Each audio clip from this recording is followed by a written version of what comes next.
Hello, જય દ્વારકાધીશ મિત્રો, કેમ છો બધા? મજામાં ને? સ્વાગત છે તમારું મારી ચેનલમાં. જો આજે આપણે બનાવવાના છે ગુલાબજાંબુ. એ પણ જે ઇન્સ્ટન્ટ ગુલાબજાંબુ બનાવવાના આવે છે એ આપણે બનાવવાના છે.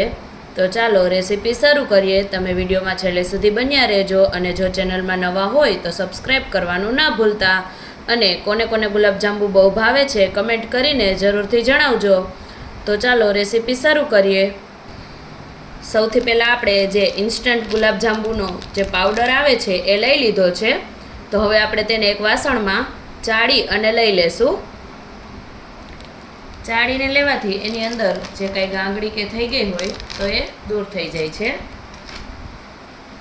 તો તેને સૌથી પહેલાં આપણે ચાળી લેશું આ રીતે.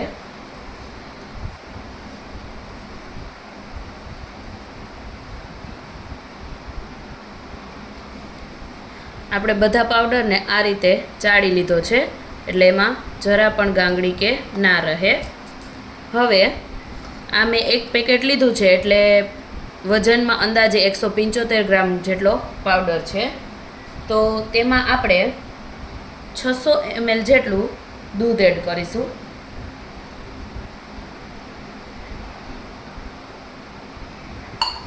અને તેને સારી રીતે પાવડરમાં મિક્સ કરી દઈશું.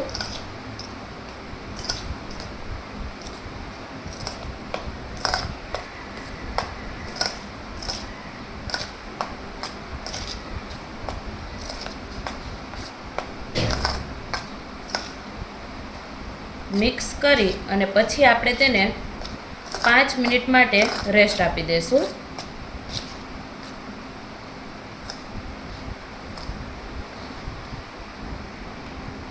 દૂધ આપણે મિક્સ કરી દીધું છે. હવે આ મિશ્રણને આપણે 5 મિનિટ માટે રેસ્ટ આપી દઈશું. હવે 5 થી 7 મિનિટ જેવું થઈ ગયું છે અને આપણો લોટમાં એકદમ મિક્સ થઈ ગયું છે. તો તેમાં આપણે થોડું ઘી એડ કરી દઈશું અને લોટને એકદમ સરસ રીતે મસળી લેશું.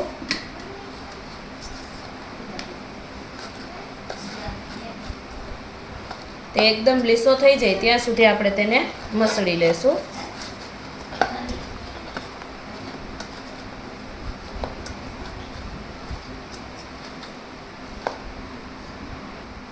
હવે આપણો ગુલાબજાંબુનો લોટ એકદમ તૈયાર છે. જો તે જરા પણ કઠણ હોય તો તેમાં થોડુંક દૂધ એડ કરી દેવું. આ રીતનો ઢીલો લોટ આપણે તૈયાર કરવાનો છે.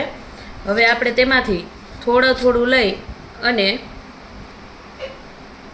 ગુલાબજાંબુના બોલ્સ તૈયાર કરી લેશું. તેમાંથી આપણે આ રીતે ગોળ બોલ્સ તૈયાર કરી લેશું.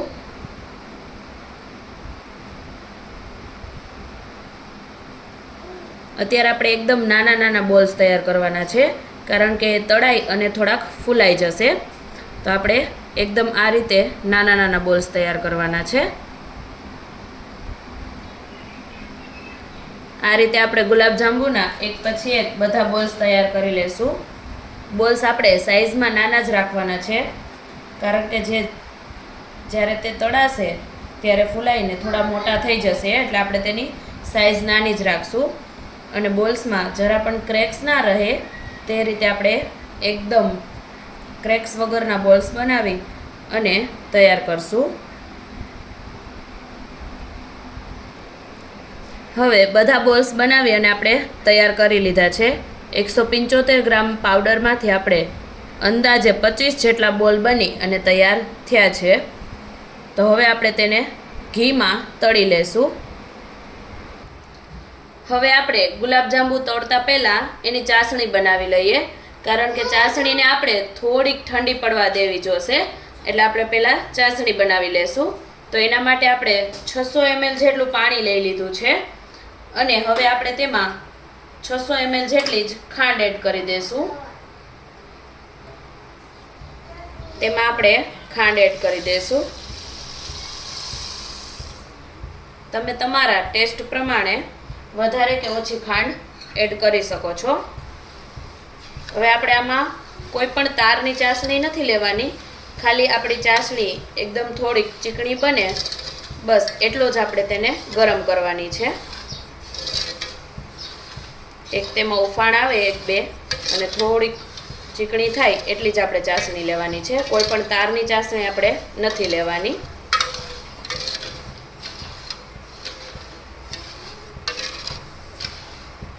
ફ્લેવર્સ માટે આમાં તમે કેસર, એલચી એવું તમારા સ્વાદ પ્રમાણે એડ કરી શકો છો, પણ આપણે સિમ્પલ જ બનાવવાના છે એટલે કાંઈ એડ નથી કર્યું. તો આપણી ચાસણી બની અને તૈયાર થઈ ગઈ છે. આપણે તેમાં કોઈ પણ તારની ચાસણી નથી લેવાની, ખાલી થોડીક ચીકણી થાય એટલી જ આપણે ચાસણી લેવાની છે. તો આપણી ચાસણી બની ગઈ છે. તેને આપણે થોડીક ઠંડી પડવા દેશું. ત્યાં સુધીમાં આપણે જે આપણા ગુલાબજાંબુ છે તેને ઘીમાં તળી લેશું. હવે આપણું ઘી ગરમ થઈ ગયું છે, તો તેમાં આપણે એક ગુલાબજાંબુ નાખી અને ચેક કરી લેશું. જો તે ધીમે ધીમે ઉપર આવે તો આપણે બધા ગુલાબજાંબુ એડ કરી દેશું, અને જો તે તરત ઉપર આવી જાય તો એનો મતલબ છે કે આપણું ઘી એકદમ ફૂલ ગરમ થઈ ગયું છે, તો આપણે તેને ઠંડુ થવા દેશું. હવે આપણું ગુલાબજાંબુ તરત ઉપર નથી આવ્યું એટલે આપણે બધા જાંબુને એડ કરી દઈશું. જાંબુને તળવા માટે આપણે મીડિયમથી લો, જે આપણું ઘી છે તે મીડિયમથી લો ગરમ કરવાનું છે. જો ફૂલ ગરમ કરશો તો જે આપણા જાંબુ છે તે ફાટી જશે, અથવા તો તે ઉપરથી તળાઈ જશે પણ અંદરથી કાચા રહેશે. એટલે તેને આપણે સાવ મીડિયમ ગેસની ફ્લેમ ઉપર તળી લેશું. આપણે તેને ડાયરેક્ટ હલાવવાના નથી, કારણ કે જો આપણે તેને ડાયરેક્ટ હલાવશું તો તે પોચા હોય એટલે તૂટી જશે. આ રીતે આપણે ઘીને હલાવશું એટલે આપણા જાંબુ હલી જશે. તે ઉપર આવે પછી આપણે તેને હલાવશું.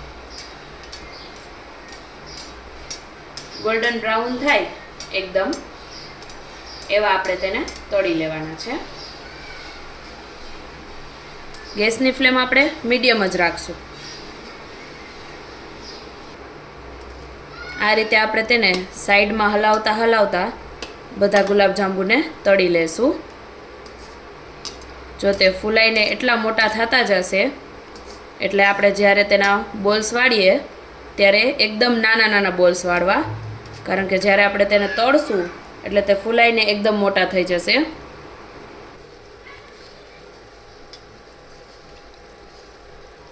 જો જાંબુ આપણા તળાઈને એકદમ બ્રાઉન થઈ ગયા છે તો આપણે તેને આ રીતે કાઢી લેશું. જો એકદમ મસ્ત કલર આવી ગયો છે, અને હવે આપણે તેને ચાસણીમાં એડ કરી દઈશું. તો આપણી જે ચાસણી છે તે પણ અડધી ઠરી ગઈ છે, તો આપણે તેને તેમાં એડ કરી દઈશું. બધા જાંબુને આ રીતે આપણે કાઢી અને સીધા ચાસણીમાં જ એડ કરી દઈશું. થોડીવાર આપણે તેને આ રીતે જ ચાસણીમાં ડૂબેલા રહેવા દઈશું, એટલે જે આપણી ચાસણી છે તે જાંબુમાં એકદમ સરસ રીતે મિક્સ થઈ જાય અને આપણા જાંબુ બની અને તૈયાર થઈ જાય. તો તૈયાર છે આપણા ઇન્સ્ટન્ટ ગુલાબજાંબુ. ખૂબ જ ટેસ્ટી બની અને તૈયાર થાય છે. તો તમારે પણ ક્યારેય ફટાફટ ગુલાબજાંબુ બનાવવા હોય તો આ રીતે ઇન્સ્ટન્ટ ગુલાબજાંબુ મિક્સ લઈ અને ગુલાબજાંબુ બનાવજો. અને રેસીપી કેવી લાગી તે કમેન્ટ કરીને જરૂરથી જણાવજો. વિડીયો ગમે તો લાઈક કરજો, શેર કરજો, અને ચેનલમાં નવા હોય તો સબસ્ક્રાઈબ કરવાનું ના ભૂલતા.